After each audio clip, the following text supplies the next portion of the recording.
एक बाउंसर जैसी पर्सनालिटी वाला एक आदमी आकर उसके सामने बैठ गया। शौर्य ने एकदम से वो डरावना चेहरा देखा तो वो बियर पीते पीते ही खांसने लगा। ये चेहरा किसी और का नहीं था बल्कि विकी भाई का था, जिससे शौर्य मिलने के लिए आया हुआ था। छोटे छोटे बाल, बड़ी लाल आंखें और बाएं गाल पर एक बड़ा सा निशान। उस निशान को देखकर कोई भी विकी भाई से डर सकता था। शौर्य को खांसते हुए देख के विकी भाई हंसने लगा। उसने हंसते हुए शौर्य से कहा, क्यों गिल साहब, इधर कैसे आना हुआ आपका? कोई काम था क्या मुझसे? विकी भाई की ये बात सुनकर शौर्य ने चालाकी से हंसते हुए कहा, भाई आप भी ना, ये क्या कर रहे हैं? अगर कोई काम नहीं होगा तो क्या मैं आपसे मिलने नहीं आ सकता? जब शौर्य चापलूसी भरी बातें करके विकी को खुश करने की कोशिश कर रहा था, तभी पीछे से एक तंग कपड़े पहनी लड़की विकी भाई के पास आई और पकड़ी हुई सिगार को लाइटर से जलाने लगी। विकी भाई ने सिगार का एक कश लिया और नाम में सर हिलाते हुए शौर्य से कहा, गिल साहब, इतनी मक्खनबाजी करने की कोई जरूरत नहीं है। तुमको अच्छे से पता है कि अगर डील मुझको अच्छा लगता है तो मैं काम करने से मना नहीं करूंगा।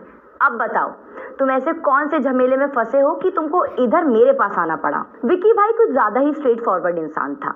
वैसे तो दुनिया के लिए इस बड़े से बार का मालिक था, लेकिन असल में वो एक गुंडा था जो बड़े बड़े बिजनेसमैन और अमीर लोग के साथ उठना बैठना रखता था। शौर्य ने भी बिना वक्त गवाए पॉइंट पर आते हुए कहा, भाई अब तो आप सब कुछ जानते ही हैं, तो मैं सीधे पॉइंट पर आता हूँ। वो बात ऐसी है कि मेरी कज़न, मुझे याद है कि आप उसमें थोड़ा सा इंटरेस्टेड थे। अब तक जो विकी भाई आलसी अंदाज में बैठा हुआ था, अचानक से उसकी आंखें चमकने लगी। उसने अपने बाएं हाथ में पड़ी सिगार को जमीन पर फेंक दिया। कौन, तुम्हारी कज़न शनाया? विकी भाई ने एक बार कंफर्म करने के लिए ऐसा पूछा। जवाब में शौर्य ने हाँ में सर हिला दिया। क्या 3 साल पहले उसकी शादी नहीं हो गई थी? उसने तुमको परेशान किया है क्या? भाई अब आप तो जानते ही हैं कि हमने अभी अभी स्प्रिंग कॉर्पोरेशन के साथ काम करना शुरू किया है। अब किसी ना किसी को तो प्रोजेक्ट हेड बनना ही होगा। इसी बात से मेरा और शनाया का झगड़ा चल रहा है। शौर्य की बात सुनकर विकी भाई काउच पर आराम से फैल गए और उससे सीधा सवाल करते हुए बोले, क्या तुम शनाया को मरवाना चाहते हो?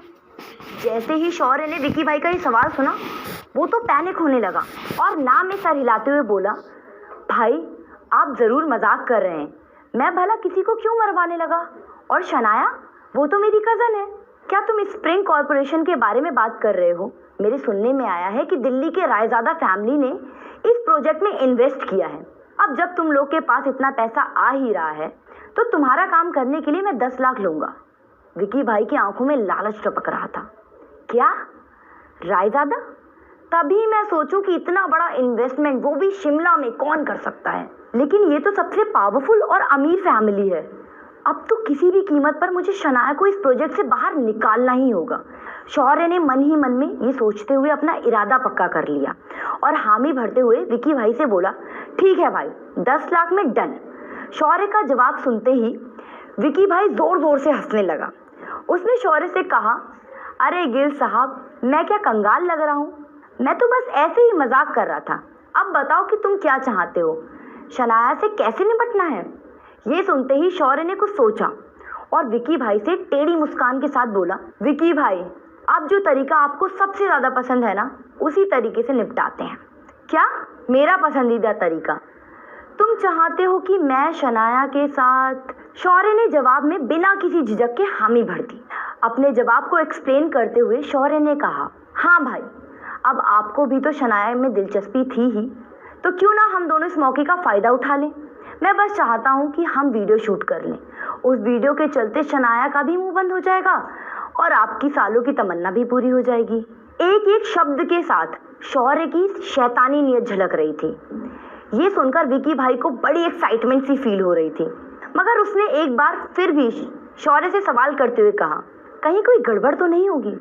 वैसे तो विकी भाई को किसी का कोई डर नहीं और डरने का रीज़न भी नहीं था, मगर फिर भी वो मुसीबत में फंसना नहीं चाहते थे। भले ही गिल फैमिली बहुत ही पावरफुल है, बहुत ही रिच है, लेकिन उनके बड़े बड़े गवर्नमेंट ऑफिसर के साथ उठना बैठना भी है। गिल फैमिली की बेटी के साथ ऐसी उल्टी सीधी हरकत करने से विकी मुसीबत में आ जाता तो। लेकिन शौर्य ने विकी को ये यकीन दिलाते हुए कहा कि विकी भाई आप टेंशन मत लो, मैं कह रहा हूँ ना, कोई गड़बड़ नहीं होगी। मैंने फ्रांस से एक स्पेशल ड्रिंक मंगवाई है जिसे पीने के बाद कोई और तो दूर की बात है, खुद शनाया भी आपको मना नहीं करेगी। अब जब खुद लड़की के भाई ने हामी भर दी है तो विकी भाई के डरने की क्या ही वजह हो सकती है। उसने शौर्य से कहा, मुझे तो ये डील बहुत ही मजेदार लग रही है, लेकिन क्या शनाया का हस्बैंड बीच में नहीं आएगा? क्या आहान बीच में आ सकता था? शौर्य की नजरों में आहान गिल खानदान का एक पालतू कुत्ता था, जिसे जब चाहे चुप कराया जा सकता था, जब चाहे भौंकने को उकसाया जाता था। और वैसे भी शौर्य को आहान से तो बदला ही लेना था ना। शौर्य ने कुछ सोचा और विकी भाई से कहा, विकी भाई, अब आपके लिए किसी लड़के की हड्डियां तोड़वाना मुश्किल काम हो गया है क्या? अगर आहान ने बीच में आने की कोशिश की भी तो उसकी थोड़ी सी खातिरदारी कर देना। शौर्य की ये बात सुनते ही विकी जोर जोर से हंसने लगा। शौर्य प्राइवेट रूम से बाहर आया और शनाया को कॉल करने लगा। कुछ देर बजने के बाद शनाया ने कॉल का आंसर दिया। हेलो, कौन? शनाया ने पूछा। शौर्य ने सीधा पॉइंट पर आते हुए कहा कि मैं शौर्य, अगर आहान की जान बचाना चाहती हो तो प्लाजा बार पहुंच जाओ। और अपनी बात कहने के बाद शौर्य ने कॉल कट कर दिया। शनाया कंफ्यूज हो गई थी। शौर्य आहान की जान के बारे में कुछ कह रहा था। कहीं आहान कोई मुसीबत में तो नहीं है? शिट, मुझे जल्दी जाना पड़ेगा, शनाया ने अपने आप से ही कहा और जल्दी जल्दी तैयार होने लगी। अब जब स्प्रिंग कॉर्पोरेशन के प्रोजेक्ट से उसे निकाल दिया था तो शनाया ने सोचा कि क्यों ना घर पर बैठकर आराम कर लिया जाए। लेकिन अब एक नया बखेड़ा खड़ा हो गया था। जब शनाया घर से बाहर निकल रही थी तो उसे एक मैसेज आया। शनाया ने मैसेज को पढ़ा। अगर तुम आधे घंटे में यहाँ नहीं आई तो आहान की हालत का जिम्मेदार कोई नहीं होगा। मैसेज को पढ़ते ही शनाया की आंखें गुस्से से लाल हो गई। शौर्य, मैं तुम्हें छोड़ूंगी नहीं। कुछ इंजीनियर्स टीम के लिए तुम इतने नीचे गिर जाओगे मैंने कभी नहीं सोचा था। शनाया ने अपने आप से ही ये कहा और जल्दीबाजी में घर से बाहर चली गई। शनाया ने टैक्सी ली और जितना जल्दी हो सके उतनी जल्दी वो प्लाजा बार पहुंच गई। बाहर ही शनाया को शौर्य का ड्राइवर मिल गया। उसके बताए हुए रूम में शनाया तुरंत ही चली गई। शनाया ने जब हांफते हुए उस प्राइवेट रूम का दरवाजा खोला तो उसने देखा कि शौर्य बड़े आराम से रेड वाइन पी रहा था। शनाया ने गुस्से में उसे अप्रोच किया और शौर्य से सवाल करते हुए बोली, मुझे यहाँ क्यों बुलाया है? शौर्य ने इस तरह रिएक्ट किया कि मानो शनाया की कही बात सुनी ही नहीं। बैठो, शौर्य ने कहा। वैसे तो शनाया उसकी एक बात नहीं सुनना चाहती थी, मगर क्योंकि वो बहुत थक गई थी तो शनाया बैठ गई। शौर्य ने टेबल पर रखी बोतल से कोई गुलाबी रंग की ड्रिंक निकाली और शनाया को सर्व कर दी। शनाया इन सब के मूड में बिल्कुल भी नहीं थी। उसने शौर्य से कहा, शौर्य, अगर तुम्हें कुछ कहना है तो जल्दी कहो।